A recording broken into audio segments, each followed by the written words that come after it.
Have you ever wondered why some men never hesitate, never flinch, never retreat? Why, when everyone else is pausing, do they move forward with terrifying clarity? The answer isn't luck, talent, or even power. It's this: they've removed the option to quit. Stoic philosophers believed that real strength begins the moment you stop negotiating with fear.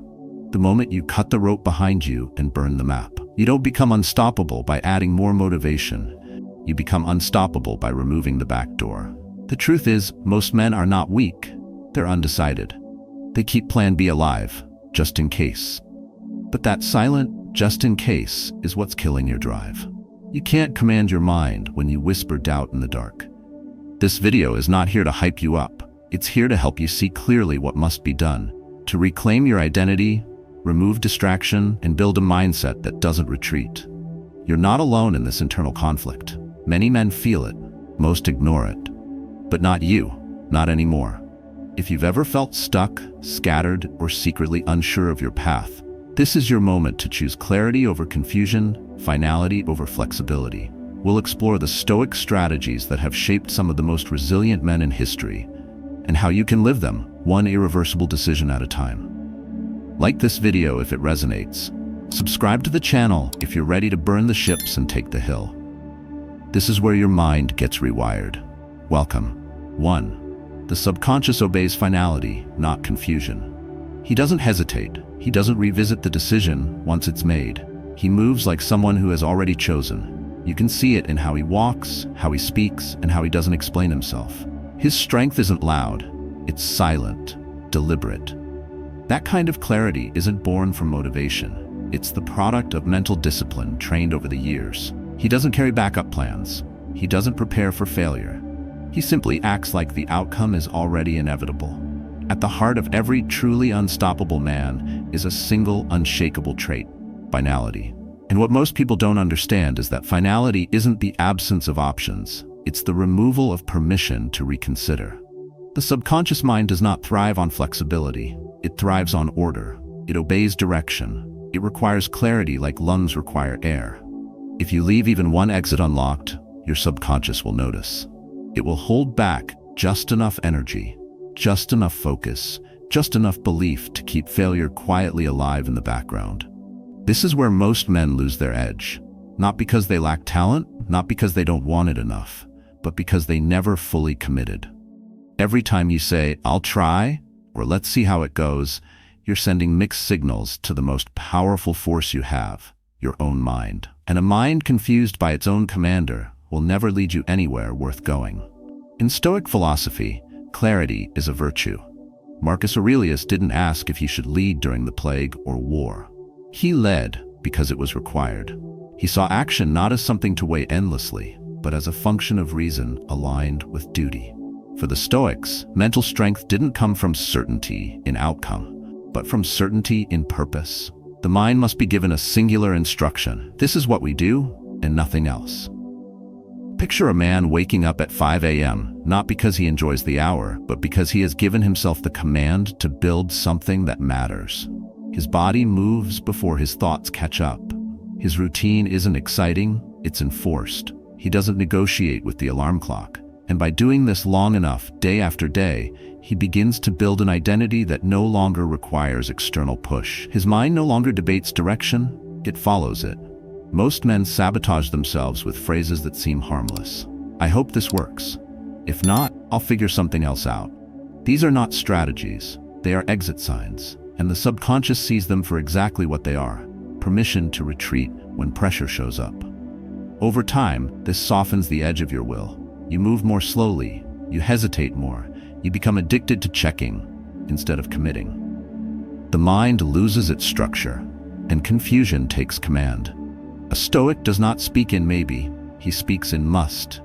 He doesn't say, "I'll try to be disciplined." He says, "I am disciplined," and then acts in alignment with that identity. The difference isn't in effort, it's in instruction.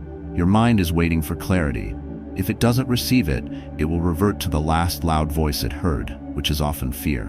So what does this mean in practice? Begin your day not with tasks, but with a single, non-negotiable order. Something real, simple, and direct. Write it down. "I will complete this without exception." then protect that statement like it's sacred. Don't explain it, don't water it down, don't apologize for it. The power comes not from shouting it, but from refusing to question it once it's written. Burn the word maybe from your vocabulary. Replace I hope with I choose. Replace I'll try with I do. The man who reclaims command over his own mind doesn't need motivation. He doesn't need perfect timing. He needs only a clear instruction and the discipline to enforce it. From now on, let every decision carry weight. Let every sentence be clean. Let every step be unflinching. Your mind, when led with clarity, becomes something no setback can shake. When it obeys one voice, it no longer listens to fear. That is how unstoppable men are built, not with more noise, but with fewer doubts. 2. Burn the ships. Commitment over comfort. Some men don't return because they never left themselves a way back. They know the cost of keeping the exit open. They understand that when comfort remains an option, greatness never becomes a necessity. That's why the man who rises doesn't wait until he feels ready. He moves when the bridge behind him is already burning. To burn the ships isn't a metaphor for recklessness. It's a metaphor for clarity. It means cutting off every escape that allows you to abandon the version of yourself you swore to outgrow. And when comfort no longer protects you, something raw and unfiltered begins to rise. That's commitment, not excitement, not motivation, but the quiet decision to go forward even when ease invites you to stay. In our culture, the idea of having a backup plan is sold as wisdom. We're told to diversify our focus, hedge our bets, and never put everything in one place. But that advice, while seemingly practical, often becomes a disguised permission to remain undecided. When your identity is split between your mission and your safety net, your energy will always leak toward the softer option. Now imagine this. A craftsman building a boat on a quiet dock, alone at dawn. The water's cold, the wind cuts, but the work continues, every morning without fail.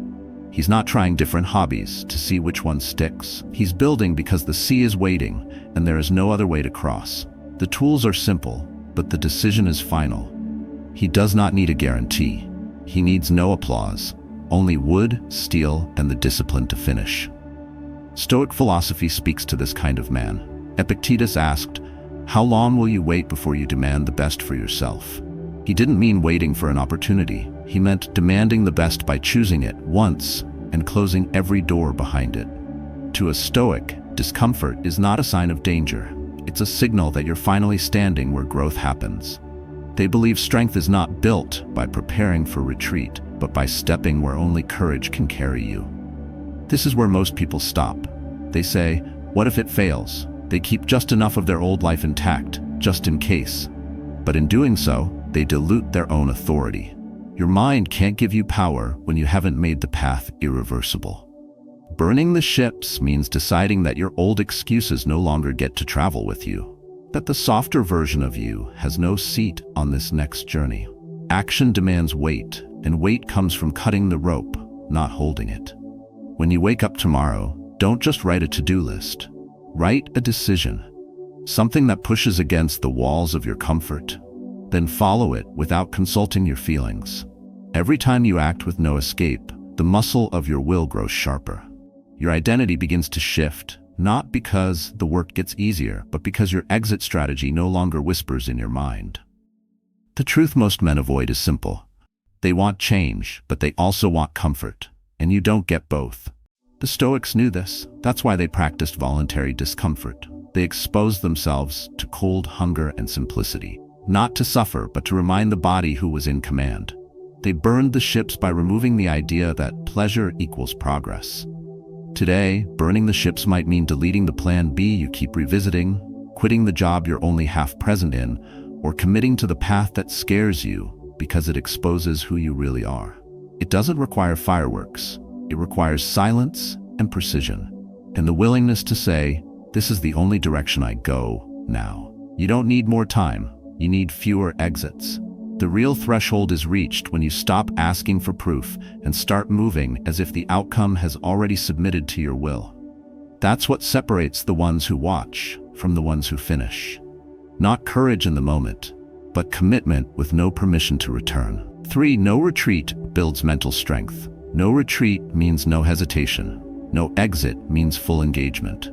That is where true mental strength begins. Not in the absence of fear, but in the refusal to leave space for it to grow. A man becomes unshakable not by preparing to win, but by removing the option to escape. And once the door behind him is locked, everything in him sharpens. Mental strength is not bravado. It is not chest beating or loud declarations. It is quiet, invisible force. The kind forged when no alternatives are left. Stoicism understood this better than any philosophy. Strength was not something you were born with. It was something you became when your actions refused to be negotiated by comfort. When you stop giving your mind permission to retreat, it begins to harden into clarity. You see it in the man who walks into the storm without second-guessing. Not because he enjoys the pain, but because he knows that only the storm can clean him of the weakness he refuses to carry forward. He's not fearless. He just knows fear cannot survive where there is no exit. His strength comes not from certainty and success, but from his decision to continue regardless. Most men make room for collapse, not openly, but quietly. They tell themselves, if this doesn't work, I'll figure something else out. They leave behind a part of their will, just in case. They don't burn their fallback, they protect it. But what they're really protecting is their right to give up should the pressure become too real. And pressure will come. It always does. Pressure is the test, not of your potential, but of your decision. If you've left yourself a way out, pressure will expose it. Your energy will leak toward it. Your belief will hesitate, and your actions will soften, just enough to make failure feel acceptable. But when no retreat exists, the mind is forced to use strength it didn't know it had. Stoic wisdom was built for these moments. Seneca wrote, "We suffer more in imagination than in reality." The imagined outcome, loss, rejection, embarrassment, is often more damaging than the reality itself. That's why Stoics train the mind not to expect comfort, but to command behavior in the face of adversity. The Stoic man doesn't act because the conditions are right. He acts because the decision was made. And that's final. Picture this: a man who's lost his job but refuses to spiral into bitterness. He wakes up every day at the same time, dresses with purpose, and builds his own routine of progress, study, training, planning, not because he has to impress anyone, but because he refuses to collapse. No one is watching, but he's building anyway, not out of hope, but out of principle. This is not about glamorizing suffering. It's about recognizing that growth rarely shows up in peace. It shows up when you've got your back to the wall and you choose forward. The man who removes the retreat burns away the weakness that only ever survived because it had permission to stay. To build mental strength like this, stop waiting for the right mindset to show up. Start building it by removing everything that gives you the option to wait. Close the tabs in your mind that say someday, maybe, we'll see. Choose, commit, eliminate the plan B that comforts you. Burn the timeline that lets you delay. You want real strength? Lock yourself into the path, not by shouting, by enforcing. Train when you don't feel like it. Speak the truth when it's uncomfortable. Walk away from ease when no one will clap for you, not because it's impressive, but because it's required. Let every step you take be a vote for who you're becoming, not who you're protecting. You don't need a new strategy. You need to stop making failure acceptable. That begins the moment you close the escape and keep walking. Without a rear view, without a cushion. That's where you find out who you really are, and that's where your strength begins. 4. Split intentions. Kill momentum. Moving in two directions at once is the fastest way to stay stuck. You say you want progress, but you're still holding space for your escape. You say you've chosen, but your energy is divided. You're building something with one hand and pulling it apart with the other. That's why it's not working. That's why your momentum never lasts. Not because you're incapable, but because you're not aligned. Split intention is the silent killer of drive. And unlike failure, which teaches, or fear, which challenges, split intention confuses. It makes your efforts weak, your mind cluttered, your actions indecisive. You hesitate more often, you delay what needs doing, you revisit decisions already made, and then you wonder why you're tired all the time. It's not the effort that drains you, it's the conflict. The Stoics didn't chase every path. They understood the power of channeling everything through one direction. Marcus Aurelius reminded himself daily to focus only on what's essential and to eliminate everything else, not because he lacked options, but because too many options dilute purpose. A life split between desire and doubt leads to paralysis. You cannot walk two roads with one set of legs. You must choose. This is what most men today struggle with. They try to succeed while also preparing for failure. They say they're committed to building a business, but they keep the old job just in case. They claim they want a disciplined life, but continue entertaining distractions that sabotage consistency. They want transformation, but they refuse to let go of the identity that's slowly dying. You can't build a new self while protecting the old one. Now imagine a man waking up every morning at 4:30 a.m., not because he's a morning person, but because he's committed to changing the architecture of his habits. His phone is on airplane mode. He doesn't check it until after he's trained, journaled, and moved his body. He's not living two identities. He's not half invested. He's all in. And that's what makes his routines stick. Not perfection, not willpower, alignment. In the Stoic sense, this is what they call inner harmony. Your reason, your action, your word, all in agreement. That's where momentum is born, not from doing more, but from removing the friction caused by contradiction. When your internal dialogue matches your external behavior, energy flows freely. No leak, no delay, no second guessing. The mind, like a soldier, follows orders, but only when those orders are clear. If your intention is "I'll try," your subconscious hears indecision. If it's "I'll do it unless it's hard," your subconscious hears retreat. But if your command is final, your actions follow. Your body moves without emotional debate. You stop wondering and you begin walking. Most people don't suffer from a lack of goals. They suffer from a lack of unity. They set a vision, then sabotage it by allowing exceptions. And those exceptions multiply until the goal becomes optional. That's why clarity beats ambition. That's why focus beats intensity. Because consistency is not a feeling. It's the result of singular focus. To correct this, begin with one brutally honest question. Where in your life are you saying one thing but doing another?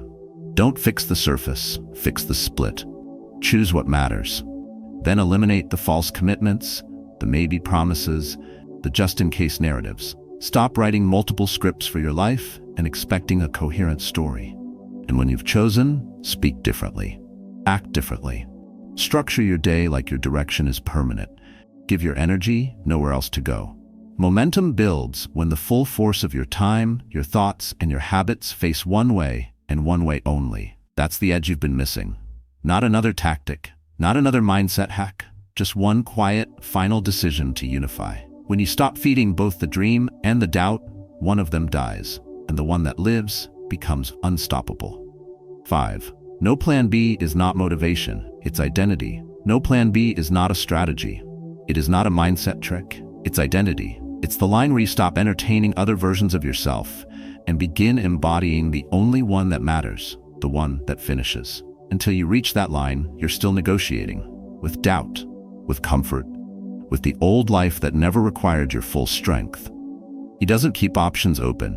He doesn't browse alternatives late at night. He doesn't tell himself, "We'll see." He walks in one direction and burns everything else along the way. Not to prove anything, not to be seen, but because his identity has already shifted. The man who finishes does not wait for belief. He enforces it by refusing to fragment his attention. That is why he doesn't need motivation. He doesn't run on mood. He runs on alignment. To live without a plan B is to let your present actions be ruled by who you're becoming, not who you've been. The man who carries fallback plans is still loyal to the version of himself that retreats. And loyalty has weight. You can't serve two identities. You can't build the future while whispering back to your past that it's still an option. Stoic philosophy calls this living in accordance with logos, your highest reason, your clearest principle. When Epictetus said, "First say to yourself what you would be, and then do what you have to do," he wasn't offering a motivational quote. He was issuing an identity command. You don't become disciplined by doing disciplined things. You do disciplined things because you have already decided that you are that man. That decision comes first. Action only confirms it, but most men flip the order. They wait to feel ready before committing. They want more evidence before they remove the net. And so they stay trapped in a version of themselves that hesitates. They make partial decisions and then wonder why their results never lock in. The answer is simple. You cannot act with power when you still speak like a tourist in your own life. If your language says maybe, your actions will follow. If your mind says just in case, your body will move like it has options. And options, when too many, dilute identity. You don't need more drive. You need closure. You need to bury the version of yourself that depended on backup plans. You need to declare your role and then live inside it without checking the door. The man who deletes his fallback doesn't act out of desperation, he acts out of devotion. Because he knows that until he removes the safety net, he will never discover what he truly carries. It's not about being reckless. It's about being irreversible. The difference is everything. The first takes you to chaos. The second takes you to clarity. When you operate without plan B, you build systems that are self-sustaining. You design your routines to survive storms. You don't skip reps. You don't delay decisions because you can't afford to. And over time, this pressure sharpens you into someone who no longer needs reminders to act because he no longer sees another way. Visualize a man sitting at his desk at 6 a.m., lights off, 1 cup of coffee, his goals handwritten, no noise, no phone, no scrolling. He's not interested in variety. He's interested in victory. And he knows that victory has no room for indecision. His days are not glamorous, but they are absolute. And that's what makes them powerful. To practice this, start by writing a sentence that removes the option. 1 sentence. I am not available for excuses. I don't revisit decisions already made. This is my only path. Say it. Live it. Repeat it every morning. Not to impress, but to integrate. Speak it like you've already paid for it. And soon, you will no longer be someone searching for power. You'll be someone who has stopped bleeding it away. Identity isn't built by trying harder. It's built by deciding deeper. When you eliminate escape, you don't just act differently. You become different. And in that shift, everything else aligns. 6. Fear lives where escape exists. Fear thrives in open doors. Not in the obvious kind, but the ones we quietly leave cracked, just in case. The truth most avoid is that fear doesn't require violence to win. It only needs a back door. It only needs you to say, if this doesn't work, I'll try something else. That sentence doesn't sound like fear. But it is. That is how it survives. That is how it multiplies. A man begins to rise the moment he removes the path of retreat. Not because the pressure goes away, but because the pressure becomes pure. When you cut the line that leads back to safety, fear loses its leverage. It has nothing left to bargain with. It cannot trap a man who no longer runs. Fear in its true form is not the loud panic most think of. It's quiet. It hides behind logic. It serves as a caution. It uses words like smart, prudent, and prepared. But in truth, it's the architecture of hesitation. It's the well-designed delay, and it lives in your mind as long as you offer it a room. Stoicism never promised fear would disappear, but it taught that fear cannot exist where control begins. And control begins when you stop building exits. Epictetus never spoke of mastering outcomes, only mastering self-command. His core belief was simple. You cannot always control what happens, but you can always control your response. But here's what's often missed. Your response begins long before the moment of impact. It starts in the structure you built beforehand. If you've allowed your mind to believe escape is possible, your reaction will always be weakened. Think of a firefighter charging into a collapsing building. He doesn't ask if he's ready. He's trained for one outcome: forward. Every breath, every second is movement toward the target. He's not negotiating with risk. He already closed that conversation. That's why he moves when others freeze. Not because he's fearless, but because fear has nowhere left to live.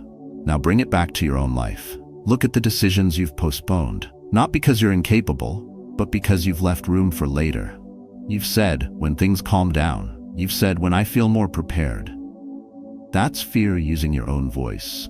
That's fear reminding you that the door is still open. And the longer you leave it open, the more comfortable you get with the idea of standing still. To act like a Stoic is not to eliminate fear, it's to rob it of shelter, to remove the conditions that give it breath. You don't fight fear by shouting at it. You dissolve it by shutting down the systems that keep it alive. Second guessing, soft timelines, half decisions. A Stoic burns the ship not for drama, but for clarity.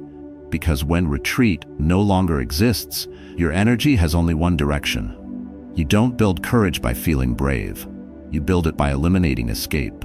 Start with one area of your life where you've left the back door unlocked. It could be the second job you keep, just in case your business fails. The relationship you never really end. The habit you say you'll fix after things settle. Find it, circle it, then close it. When you do that, something begins to shift. Your thoughts tighten, your senses sharpen. Your commitment hardens, and suddenly the decision you kept avoiding no longer feels overwhelming. It feels necessary, because now it has no rival. Fear isn't defeated in one grand battle. It dies in silence over time as you starve it of exits. The man who becomes truly dangerous is not the one who acts with arrogance, but the one who acts with finality. Not the one who shouts with confidence, but the one who no longer checks for escape. To live like this, you don't need more time. You need fewer options. You need to stop preparing for collapse and start eliminating the conditions that cause it. Because the moment you remove the exit, your mind stops asking for relief and starts looking for resolve. And that's when fear begins to fade. Not because you fought it, but because you stopped feeding it. 7. Real decision is real power. A decision is not a thought, it's not a preference, it's not a possibility you revisit later when the pressure fades. A real decision is final. It draws a hard line through your hesitation and tells your life which direction to go. That kind of decision carries weight, not because you feel good about it, but because you've removed the option to reverse it. Real power begins where retreat ends. He doesn't ask again. He doesn't circle back for second opinions. He doesn't explain why he chose what he chose. He simply moves. That's not arrogance. That's alignment. And it's rare. Most men today confuse flexibility with freedom. They call it keeping options open. But freedom without direction is drift. The man who chooses completely and without return gains something far more valuable than choice. He gains force. In Stoic philosophy, decision is sacred. It's not emotional. It's structural. Seneca wrote, "A man who suffers before it is necessary suffers more than is necessary." When you delay decisions, you don't buy time. You buy anxiety.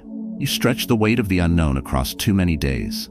And in doing so, you weaken your ability to act with strength when it matters most. Think about it. The leader who doesn't hesitate becomes the compass for others. Not because he's always right, but because he's clear. Henry Ford built an empire not by knowing more, but by refusing to be moved by external noise. He made one decision, held it, and built systems around it. That's how his mind became magnetic. Not because he had more information, but because he had less confusion. Now look at your own life. How many things are you still deciding? How many areas have you told yourself not yet, but revisit every other day with the same doubt? That's not evaluation. That's erosion. You're burning energy not in pursuit of clarity, but in avoidance of responsibility. And the longer you wait, the heavier it becomes. Not because the task got harder, but because you let the indecision rot your strength. A real decision is not about confidence. It's about command. You make it, and then you adjust everything else to follow it. You don't ask your feelings for permission. You don't wait for motivation to back you up. You move. Then you correct in motion. Stoic men didn't pray for perfect conditions. They made the conditions irrelevant by choosing ahead of time who they would be inside them. Picture a man staring at a blank whiteboard. He's tried to launch a business for years. He knows what he wants to build, but he keeps waiting. Perfect name, perfect plan, perfect time. And it never arrives. Then one day he deletes the entire list of ideas, writes one phrase in the middle of that board. "I will finish what I start." And then he begins. No more questions, no more drafts, just movement, enforced daily. That's what a real decision looks like. It doesn't require shouting. It doesn't beg for validation. It just moves forward with such intensity that everything around it has to adjust. When you live like that, the world no longer drags you. It starts reacting to you. Not because you're better, but because you've stopped being unsure. To practice this, take one unresolved decision you've carried for too long. Set a timer for 5 minutes. Make the call. Not by how you feel, but by who you've committed to becoming. Write it down, and from that moment, act like the decision cannot be undone.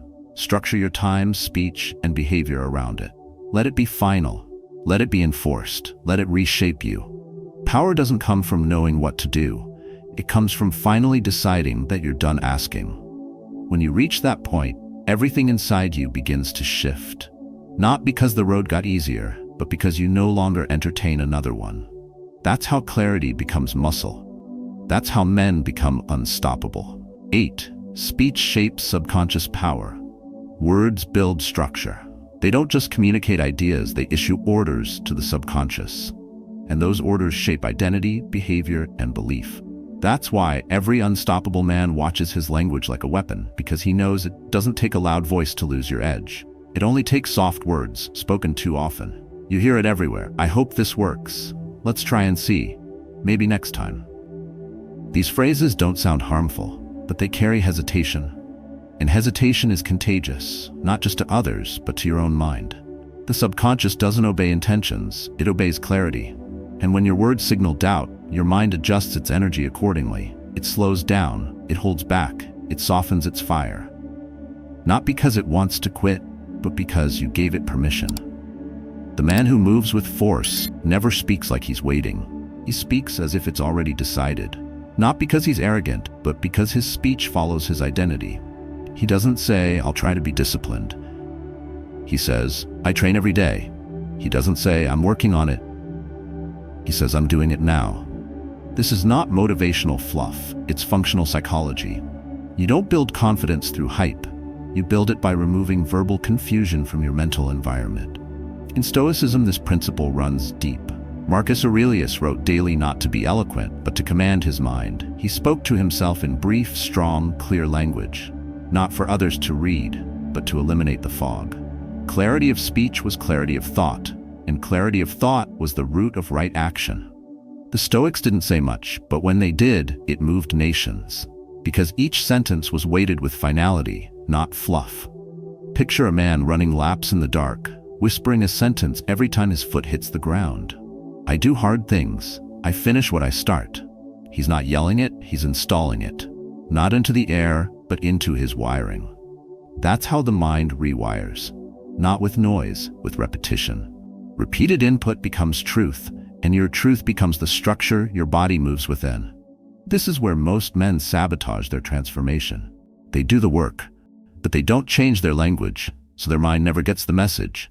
They say, one day I'll stop being this way, and so the brain waits. It hears that today isn't the day, and every time that phrase is repeated, it hardens that waiting into identity. You don't get what you want. You get what you repeatedly say you are.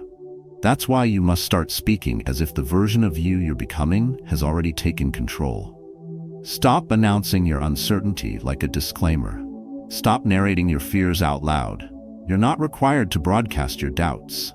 To be honest. Honesty isn't vulnerability without filter. It's precision without illusion. Say only what builds. Say only what aligns. Say only what supports the structure you are stepping into.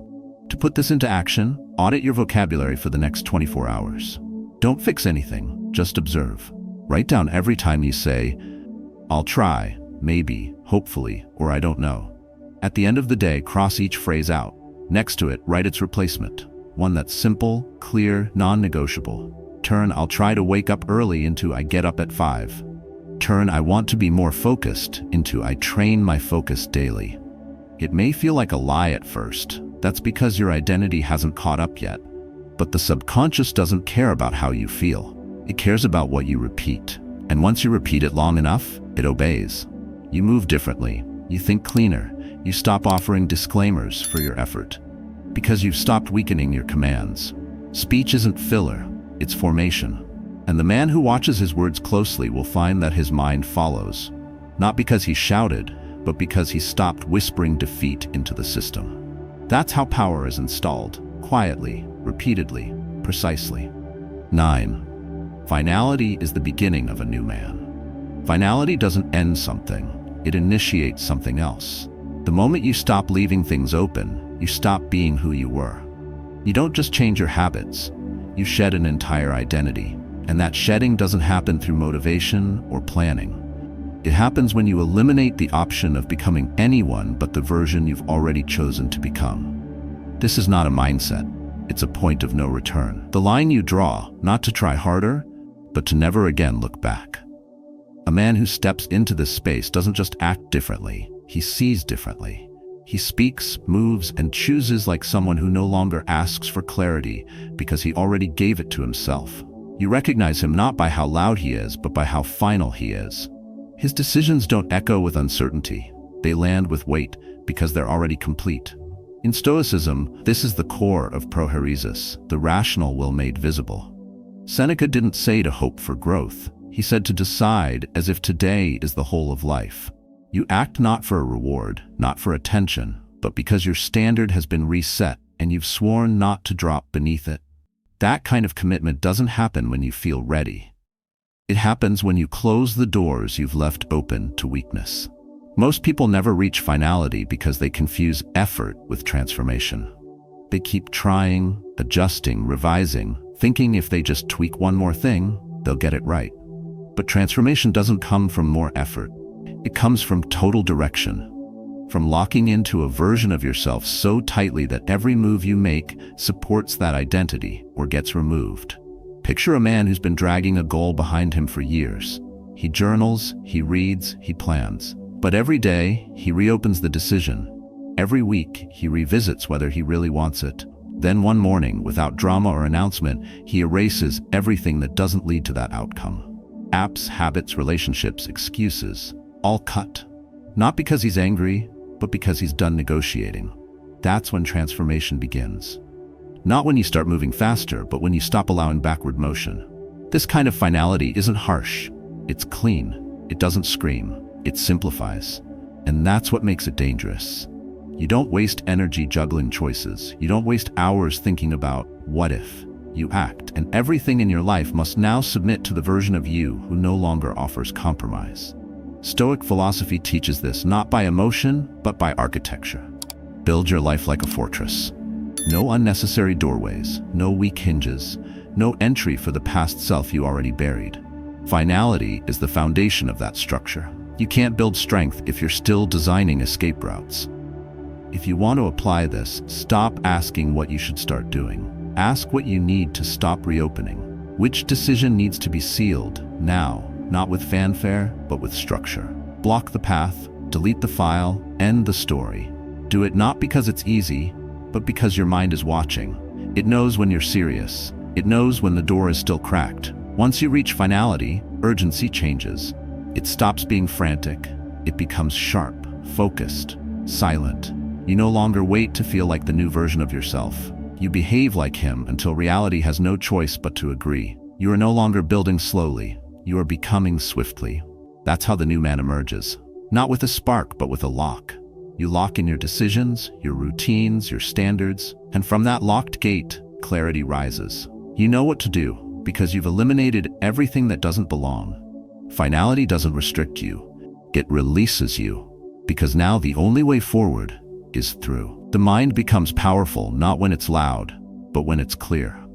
What you've heard today is not a call for motivation, it's a challenge to remove confusion. The Stoic path doesn't ask for hype, it asks for finality.